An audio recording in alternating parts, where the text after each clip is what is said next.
আজকে দুপুরের জন্য রান্না করলাম আলু দিয়ে ভেড়ার মাংস আর আপনাদের ভাইয়ার পছন্দের ছোটো মাছের চচ্চড়ি। তো সারাদিনের ছোট্ট একটি ডেইলি ব্লগ শেয়ার করব। হ্যালো এভরিওয়ান, আসসালামু আলাইকুম। কেমন আছেন সবাই? আমরা তো খুব ভালো আছি। এই তো বাইরে তো আজ 3-4 দিন ধরেই বৃষ্টি হচ্ছে। আর বৃষ্টির জন্য মেয়েকে আজকে বললাম সকালে মাদ্রাসায় যাওয়ার দরকার নেই, ওর 2 বেলা মাদ্রাসা, বললাম বিকালে যেও, সকাল থেকেই বৃষ্টি হচ্ছে। এখানে হচ্ছে আমি পান্তা ভাত আর করলা ভাজি খেয়ে নিচ্ছি। পান্তা ভাত দিয়ে করলা ভাজি খেতে অনেক ভালো লাগে আর পান্তা ভাত আমি অনেক পছন্দ করি। এদিকে বৃষ্টিতে রাস্তায় পানি উঠে গেছে, বাচ্চারা বৃষ্টির মধ্যে খেলাধুলা করতেছে। তো তারপরে মেয়েকে খাইয়ে দাইয়ে মাদ্রাসায় পাঠিয়ে দিলাম। কালকে হচ্ছে মুরগির মাংস রান্না করছিলাম, সেটা ছিল, এটা দিয়ে মেয়ে দুপুরে খাবার খেয়ে মাদ্রাসায় চলে গেছে। এটা দুপুর 2টার পরে তারপরে রান্না করতে আসলাম। এখানে এটা হচ্ছে ভেড়ার মাংস ভিজিয়ে রাখছিলাম। ভেড়ার মাংসটা খেতে কিন্তু আমাদের কাছে অনেক ভালো লাগে। আমার ননদ পাঠিয়েছে গ্রাম থেকে ভেড়ার মাংস, আগের ভিডিওতে শেয়ার করছিলাম। তো ভেড়ার মাংস কিন্তু অনেকটা খাসির মাংসের মতোই লাগে খেতে। তো আমরা কিন্তু খেতে পারি, হালাল জিনিস সব কিছুই আমরা খেতে পারি। আর সাগরের মাছটা আমার কাছে ভালো লাগে না, অনেক গন্ধ লাগে।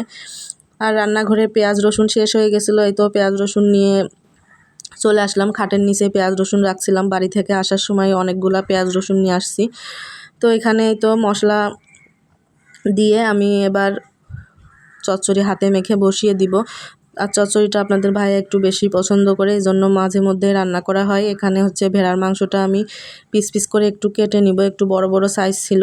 আর রান্নাঘরের জানালাটা খোলা ছিল, প্রচুর বাতাস হচ্ছিল, বৃষ্টি হচ্ছিল, বাতাসও হচ্ছিল।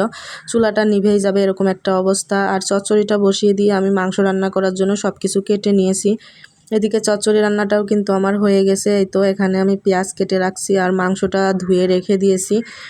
এখানে হচ্ছে আদা রসুন, তারপরে কাঁচামরিচ, কাঁচা জিরা সব কিছু একসাথে বেটে নিলাম। আর আমি সবসময় পাটায় বেটেই রান্না করি, ব্লেন্ডার বের করতে আমার খুবই আলসেমি লাগে। আর এইদিকে ভাত বসিয়ে দিয়েছিলাম, ভাতে বলক এসে গেছে। তো জানলা দিয়ে দেখি মেশিনে ঘাস কাটতেছে, ঘাসগুলো বড় বড় হয়ে গেছিলো। তো ঢাকনাটা বাঁকা করে দিয়ে আবার আমি চলে আসলাম রান্নাঘরে। আর রাইস কুকারের ঢাকনাটা বাঁকা করে দিলে রাইস কুকারটা নোংরা হয় না। প্রেশার কুকারে আমি মাংস রান্না করব, প্রেশার কুকারের মাংস খুবই পছন্দ করি আমরা সবাই। প্রেশার কুকারে মাংস রান্না করলে মনে হয় মশলা, মাংসের ঘ্রাণ সব কিছুই একদম সুন্দর থাকে আর মাংসটা অনেক ভালো সেদ্ধ হয়, এজন্য আমরা খুবই পছন্দ করি। তো আমি একটুখানি মাংস রান্না করলেও সবসময় প্রেশার কুকারে রান্না করি। তো মাংস রান্নাটা হয়ে গেছে, তো আমি আলাদা করে একটা হাঁড়িতে ঢেলে রাখলাম। আর মাংসটা খেতে কিন্তু অনেক ভালো হয়েছিল। তো রান্নাবান্না শেষ করে দুপুরের খাবারটা খেয়ে নিলাম।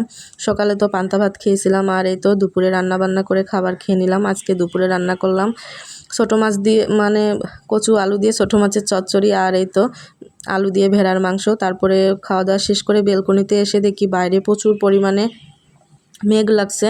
সকাল থেকে তো বৃষ্টি হচ্ছিল, তো এখন কিছুক্ষণ হলো বৃষ্টি হচ্ছে না। তো সবাই এই জন্য বাইরে একটু হাঁটাহাঁটি করতেছে। তো মেঘ দেখে মনে হচ্ছে আবার কিছুক্ষণের মধ্যেই বৃষ্টি হবে। আর এই তো বাজার থেকে আপনাদের ভাইয়া আসার সময় রাতের বেলায় বাজার করে নিয়ে আসছে। এখানে হচ্ছে কচু নিয়ে আসছে 2 রকমের। কচু খেতে আমি খুবই পছন্দ করি, এজন্য কচুটা একটু বেশি কেনা হয় আমাদের। আর আপনাদের ভাইয়া মিষ্টি কুমড়া খেতে পছন্দ করে, আমার মেয়ে লাউ খেতে পছন্দ করে। তো সবারই পছন্দের সবজিগুলো আজকে কিনে নিয়ে আসছে। তো এই ছিল আজকের ভিডিও, কেমন লাগলো অবশ্যই জানাবেন। আল্লাহ হাফেজ।